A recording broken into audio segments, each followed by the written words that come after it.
Bienvenidos alumnos, nos volvemos a encontrar a través de estos videos educativos donde vamos resolviendo paso a paso diferentes situaciones problemáticas que están relacionadas con los temas y contenidos de la materia Física 2.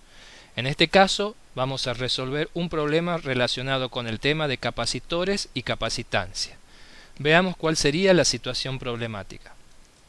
Un capacitor de placas paralelas de aire y capacitancia de 245 picofaradios tiene una carga con magnitud de 0,148 microcoulombs en cada placa. Las placas están separadas por una distancia de 0,328 milímetros. Las preguntas son: ¿cuál es la diferencia de potencial entre las placas? ¿Cuál es el área de cada placa? ¿Cuál es la magnitud del campo eléctrico entre las placas? ¿Y cuál es la densidad superficial de carga en cada placa? Vamos a ir resolviendo paso a paso. Comenzamos con la primera pregunta: ¿cuál es la diferencia de potencial entre las placas? Si recordamos la definición de capacitancia, la capacitancia para cualquier dos conductores separados por un medio no conductor que tengan la característica de tener almacenada la misma cantidad de carga pero de signo contrario, se define esa capacitancia como la relación entre la magnitud de la carga y la diferencia de potencial entre los dos conductores.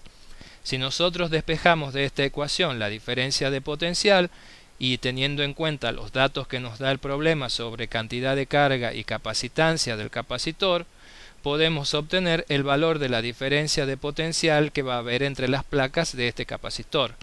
Recordando que el faradio, la unidad en la que se mide la capacitancia, es la relación entre coulomb y voltio, por lo tanto, al utilizarlo en la ecuación, vemos que este resultado efectivamente da en la unidad de voltios, que es la unidad de diferencia de potencial, de voltaje, y en este caso tenemos el resultado de 604 voltios para la diferencia de potencial entre las placas del conductor. Resuelto esto, pasamos a la siguiente pregunta: ¿cuál es el área de cada placa? Recordamos entonces ahora la definición de la capacitancia para un conductor de placas paralelas como la relación entre el área de la placa y la separación entre las mismas, y relacionado a través también de la constante de la permitividad del vacío llamada epsilon 0. Esta definición depende simplemente del hecho de cómo está construido el capacitor, ni no depende ni de la cantidad de carga que almacena ni la diferencia de potencial entre sus placas. Es decir, es una característica propia de cómo está hecho.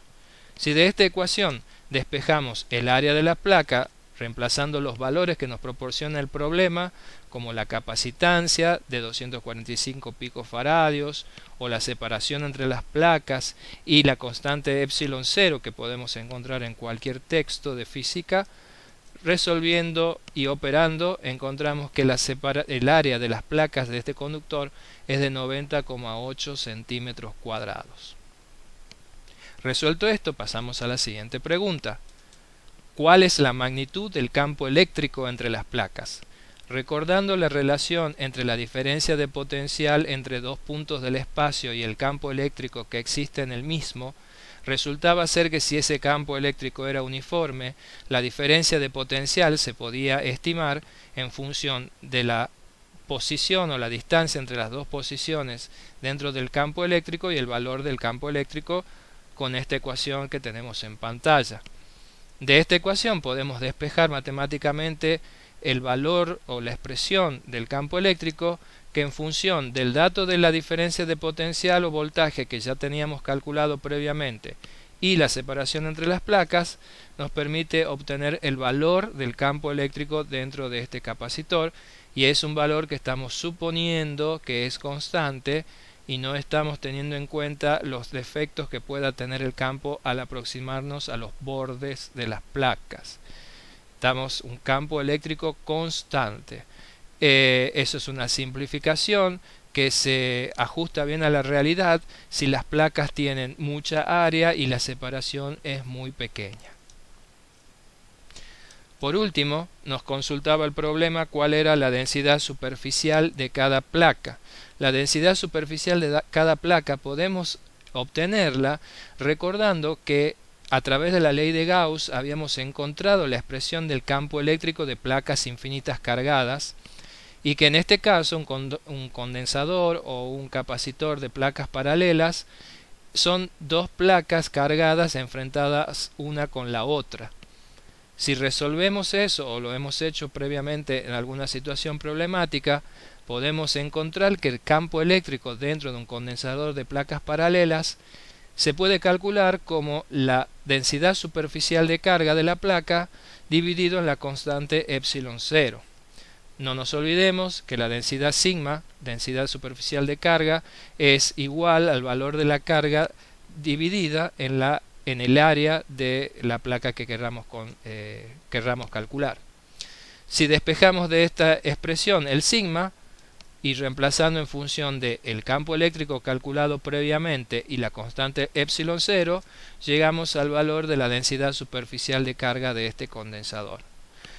Que no es el único camino para llegar a este resultado, porque si tomáramos la definición de sigma como la carga sobre el área y en función de que tenemos los datos de la carga distribuida en las placas del condensador y tenemos el valor del área de la placa del condensador calculado previamente, obtenemos el mismo resultado para sigma que era de esperarse, ya que son dos caminos distintos para llegar al mismo destino.